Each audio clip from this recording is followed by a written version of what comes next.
Assalamualaikum warahmatullahi wabarakatuh. Eh, kita coba lanjutkan ke pertemuan minggu kedua. Yang akan kita pelajari adalah pembahasan tentang cabang-cabang ilmu atau teori tentang atau juga bagaimana pembelajaran dan cabang ilmu dari artificial intelligence dan aplikasinya. Pada pertemuan pertama kita sudah membahas tentang apa yang sudah artificial intelligence dan perkembangannya. Kemudian kita akan coba membahas dan memperdalam apa cabang-cabang yang ada di artificial intelligence. Yang pertama adalah machine learning, yang kedua adalah computer vision, yang ketiga robotik, yang keempat natural language processing, yang kelima adalah expert system.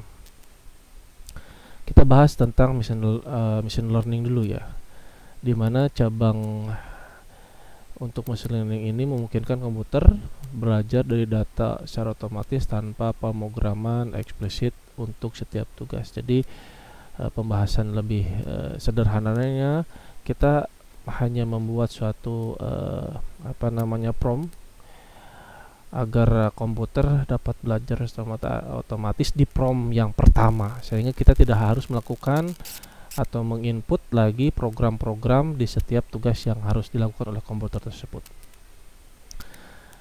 Berikut adalah pengertian cara kerja machine learning. Yang pertama adalah pengumpulan, di mana pengumpulan ini kumpulkan data yang relevan ya. Kemudian proses dan bersihkan dan transformasi data.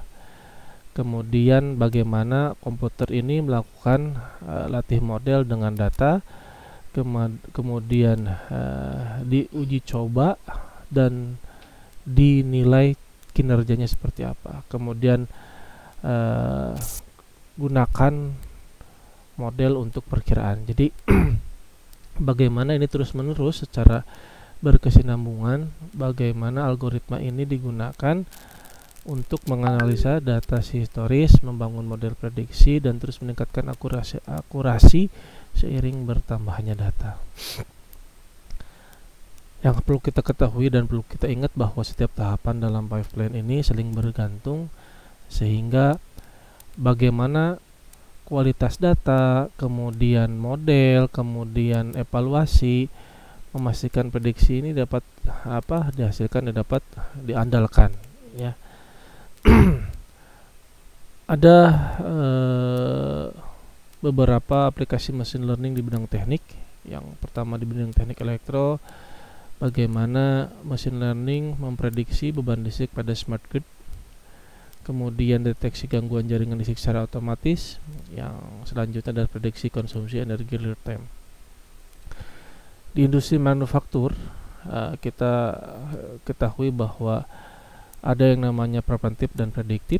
Ya, prediktif ini adalah prediksi kerusakan mesin dengan menggabungkan data-data dari speed, misalkan dari speed, kemudian dari ampere, kemudian dari suara, sound dan sebagainya, sehingga memprediksi bahwa ada abnormality dalam sebuah mesin, sehingga ini diambil kesimpulan bahwa mesin ini terjadi kerusakan. Kemudian ada namanya analisa dan kontrol kualitas produksi dan otomasi jalur produksi.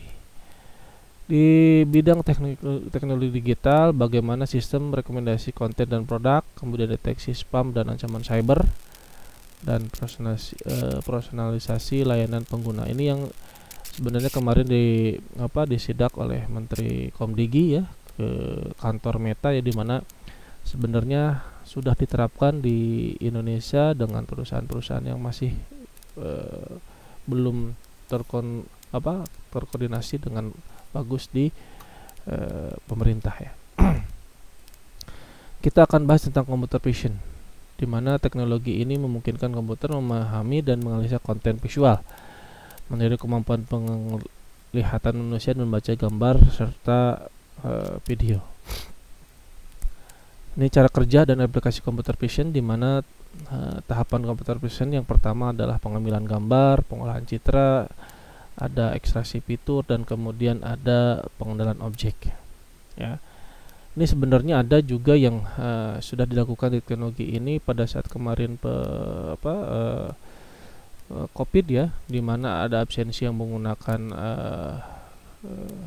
wajah dan sebagainya. Ini menentukan bagaimana computer vision ini mendeteksi bagaimana raut wajah, struktur wajah dan sebagainya untuk pelaksanaan sistem absensi dari karyawan dan sebagainya, tanpa harus menyentuh materi atau fisik dari sebuah absensi. Contoh penerapan industri ini ada inspeksi kualitas produk otomatis dan deteksi sistem produksi secara real time dengan membandingkan standar dengan yang setelah diproduksi. Di transportasi, kendaraan otonom dan sistem deteksi serta manajemen lalu lintas yang cerdas, banyak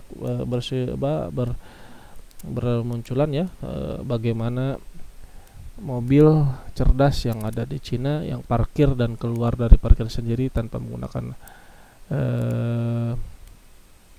campur tangan manusia.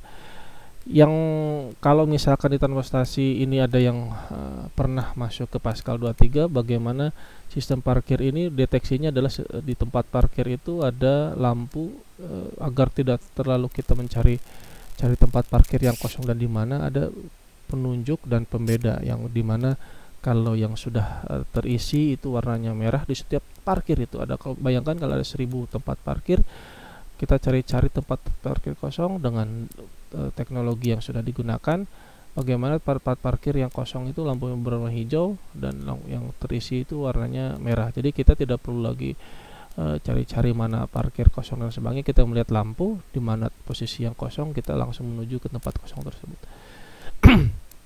Di teknik elektro, monitoring kondisi peralatan listrik dan inspeksi jaringan menggunakan kamera. Nah, kalau dari dulu yang thermal vision itu kan manual ya. Kalau misalkan sekarang sudah dilakukan thermal vision yang secara otomatis, bagaimana secara otomatis mendeteksi mana yang listrik yang bermasalah dan yang aman. Di sistem keamanan wajah dan penguasaan otomatis berbasis AI ini yang sudah dilakukan di mana tadi saya bilang di absen, ada juga digunakan di bagaimana pengenalan wajah ini di handphone ya, bagaimana struktur wajah itu sebagai, kalau dulu stick jari, kemudian pin, kemudian ada yang namanya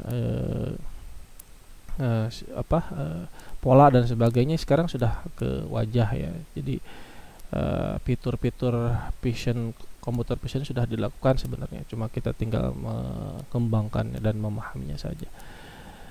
Di yang selanjutnya adalah bagaimana di bidang robotik, di mana diintegrasi teknologi mekanik, elektronik, dan kecerdasan buatan ini menciptakan robot yang mampu beroperasi secara mandiri dari dalam berbagai lingkungan. Ya, ada yang digambar adalah mesin pemotong mesin pemotong menggunakan komputer, kemudian pakai robot sehingga menggerakkan si lasernya untuk memotong secara otomatis. Ya, ini ada di bidang industri manufaktur, robot perakitan presisi tinggi, robot pengelasan otomatis yang ada di mobil-mobil itu ya, robot pengangkutan dan logistik. Di bidang medis ada robot bedah minimal invasif ya, yang bagaimana secara presisi bisa membedah dan mengkoreksi dan bagaimana membedah tubuh secara minim dari hal-hal yang tidak diinginkan.